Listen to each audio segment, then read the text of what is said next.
ډېر خوشحاله سو چې له نیمروز نه سمت شمال خواته همداسې د موږ ولایت همداسې کابل ښار فتح سو او موږ د ارامش احساس وکړو او د ژوند احساس هم وکړو.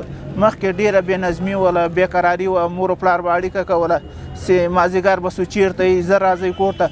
له غلو نه ډار وو، له چوره چپول نه ډار وو، نشیان وو مثلا ډېرې ستونزې وې. نو اوس که د شپې ګرځو که د ورځې ګرځو نو هېڅ کیسه نشته، ډېر د ارامش احساس کوو، ډېر ورسره خوشحاله یو. موږ تاسو ته واضح معلومه ده چې دا یو سړک پوخ سو عمومي کابل کندهار اوس دا بل باندې کار روان ده.